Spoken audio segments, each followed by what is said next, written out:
desain manusia itu seperti ini, ya. Sebaik-baiknya orang ada potensi jahat dalam dirinya yang belum terstimulasi. Sejahat-jahatnya orang ada kebaikan di dalam diri. Yang ini kalau kita sentuh terus ini mau besar.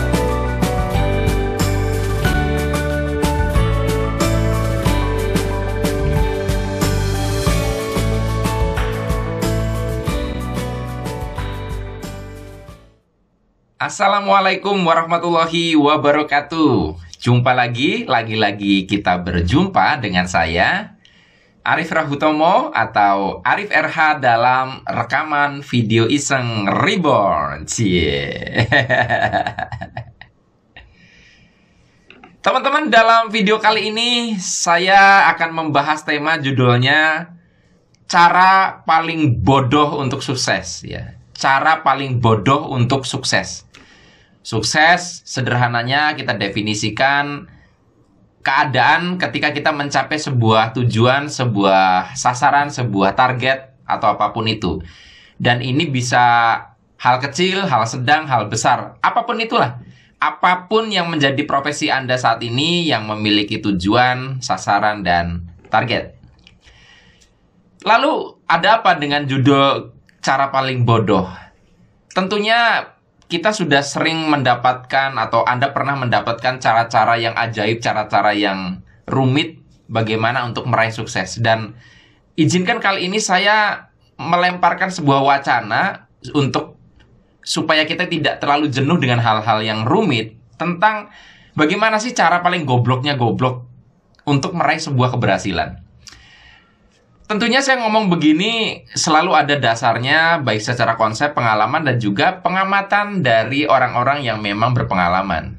Saya sering sekali ketemu dengan orang-orang yang berpenghasilan sudah ratusan juta, ya bahkan angkanya miliaran. Dan dalam beberapa kasus saya sering ngobrol dengan orang-orang yang berhasil di bisnis jaringan atau MLM. Ingat ya, yang saya bicarakan MLM, bukan money game. Karena banyak orang tidak bisa membedakan mana money game dan MLM. MLM ini yang sesuai dengan kaidah-kaidah bisnis yang benar. Nah, banyak orang yang sukses di bisnis jaringan, jaringannya besar sekali, omsetnya besar, penghasilannya besar. Saya tanya, apa sih sebenarnya rahasia paling sederhananya atau bahasa gampangnya, rahasia paling gobloknya kalau Anda bisa berhasil gitu. Ternyata jawabannya menarik sekali dan ternyata itu adalah rumus keberhasilan di bidang yang lainnya. Nanti saya akan bicara ke situ. Apa kata mereka? Cara paling gobloknya tuh pokoknya lempar aja dadu sebanyak-banyaknya, nanti pasti akan keluar angka 6. Ini cara paling goblok, bener sih. Maksudnya gimana kalau dalam sebuah bisnis jaringan? Sebuah bisnis jaringan itu kan bisa besar ketika dia memiliki sebuah jaringan yang semakin banyak, ada banyak sekali orang di situ, tim yang terbentuk, dan biasanya yang bisa membuat sebuah jaringan bisnis menjadi besar adalah ada yang namanya leader.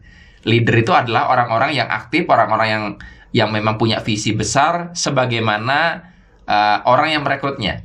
Karena kan orang bergabung di MLM ada juga yang muntaber ya, mundur tanpa berita. Tapi ada juga yang dia terus maju sampai juga berhasil.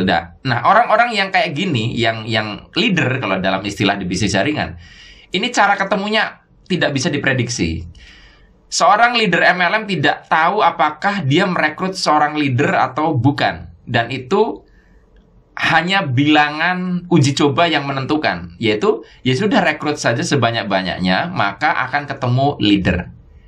Itu jurusnya cuman itu. Kalau kita mencoba sebanyak-banyaknya, ketemu sebanyak mungkin orang, mengajak sebanyak mungkin orang, membuat orang bergabung di bisnis ini sebanyak mungkin, maka pasti ada yang leader. Tapi kita tidak tahu kapan, di mana, orangnya siapa. Itu cara paling gobloknya gitu ternyata.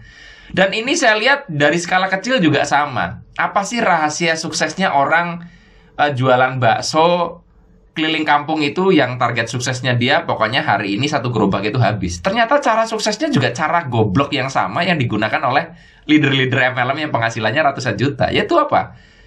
Ya lempar dadu aja, pokoknya lewat ya ting ting ting ting ting ting ting ting ting ting ting ting ting.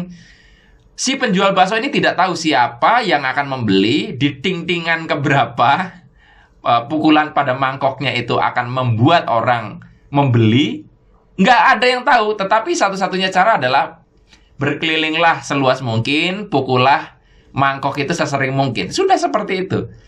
Dan mungkin saya yakin sama seperti yang dilakukan oleh orang-orang yang menemukan mungkin bola lampu, orang yang menemukan pesawat, juga mungkin penemu bisnis-bisnis besar seperti Kentucky Fried Chicken. Mereka sukses setelah melewati sekian kali usaha, ribuan atau mungkin ratusan ribu kali usaha, dan mereka bisa menjalani itu sampai muncul satu dadu yang membuat mereka berhasil. Nah, teman-teman, sebetulnya ini cara paling goblok, tetapi kenapa kita sulit sekali melakukan cara ini? Karena kita sudah terlalu berharap agar segera muncul hasilnya. Katakanlah misalnya Anda bisa dapat sebuah peluang berpenghasilan ratusan juta. Itu pada percobaan ke-1000. Ya, tapi Anda belum tahu tuh di angka keberapa. Dan Anda harus melempar sebuah dadu. Nah, yang menjadi berat sebetulnya adalah karena setiap kali Anda melempar, di situ Anda selalu berharap dadunya keluar, mata dadu yang Anda harapkan. Akhirnya apa? Perasaan Anda akhirnya mendominasi. Saya sering katakan bahwa memang kita ini perlu memainkan rasa, tapi yang sering terjadi kita dipermainkan rasa. Memainkan dan dipermainkan itu beda. Jadi akhirnya baper. Akhirnya apa yang terjadi? Kita cenderung akan berhenti sebelum mencapai lemparan ke-1000. Jadi akhirnya orang yang terlalu baperan itu sulit sekali untuk berhasil dan menaklukkan hukum kemungkinan ini. Coba kalau misalkan penjual bakso itu baper, ding kok nggak ada yang beli ya, ding nggak ada yang beli ya. Ya akhirnya dia tidak akan meneruskan untuk terus memukul baksonya dan tidak meneruskan untuk keliling komplek perumahan. Contoh yang lain lagi adalah pengemis. Pengemis itu juga saya lihat dia memainkan hukum goblok yang paling sederhana. Kalau misalkan kasihan Pak, nggak dikasih. Kasihan Pak, di ke-100, ke-200 orang dia meminta, pasti ada yang ngasih kok. Nah, hukum segoblok ini, itu kenapa sih kadang tidak bisa diaplikasikan? Itu tadi, kita terlalu berharap hasilnya segera keluar. Kenapa? Cara yang goblok ini juga menjadi sulit. Karena kita sendiri.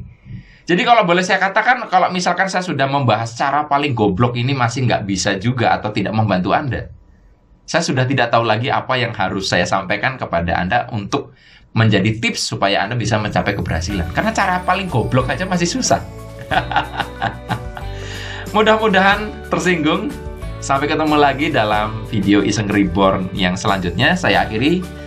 Billahi taufiq wal hidayah. Wassalamualaikum warahmatullahi wabarakatuh. See you.